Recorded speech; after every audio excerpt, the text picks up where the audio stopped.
Hayyeen kabajamoo daawwattoota keenya YouTube chaanaalii waliintu kunoo har'ammoo turtii yeroo dheeraan booda walitti deebineetti jirra. Kunoo maqaa YouTube keenya kanaan dura Entertainment jedhamuun beekama ture. Har'ammoo kunoo maqaa keenya haaraatiin walitti deebineetti jirra.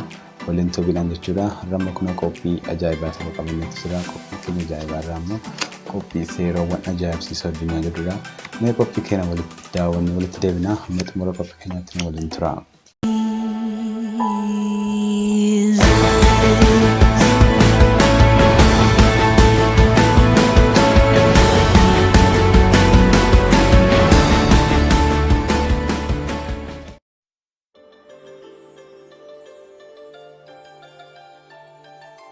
Seeraawwan ajaa'ibsiisoo addunyaa muraasa.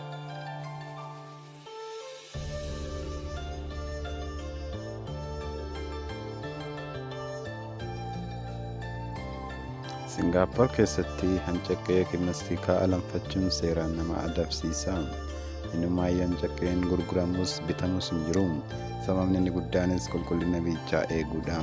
Akkasumas qulqullinaan biyya addunyaa irraa tokkoffaa taatedha.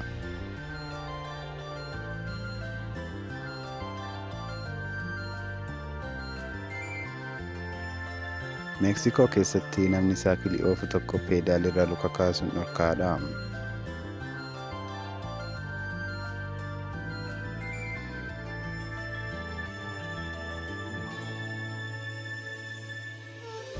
Kutaa US kan taate Neevaadaa keessatti koondomii fayyadamuu yookiin bituun seeraan kan dhorkamedha.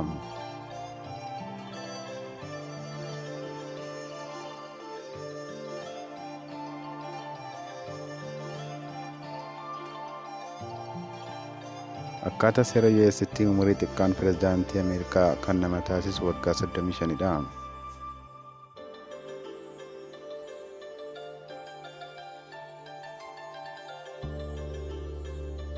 Vaatikaan keessatti eegaa yookiin boodigaardii paaphaasii ta'uuf lammii Switzerland ta'uu qabda.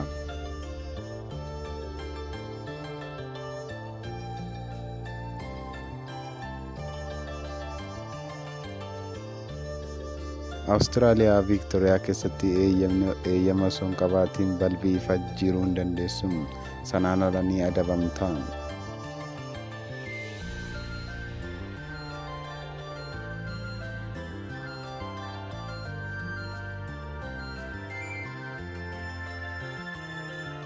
Kooriyaa kaabaa keessatti namni tokko macaafa qulqulluu yookiin quraana yeroo dubbisu akkasumas poornoogiraafii yommuu ilaalu yoo qabame adabbii du'aatiin adabama. Akkasumas biyya masgiidaa yookiin waldaa hin qabnedha. Yeroo muraasaan booda walitti deebineetti jirra kabajamoo daawwattoota keenya. Seeraawwan ajaa'ibsiisoo addunyaa ilaalleetti jirra. Qophii kanaan baay'ee akkasiin bohaartan, akkasinitti fayyadamtan, akkasumas akkasiin irraa barattan guddaa qabna.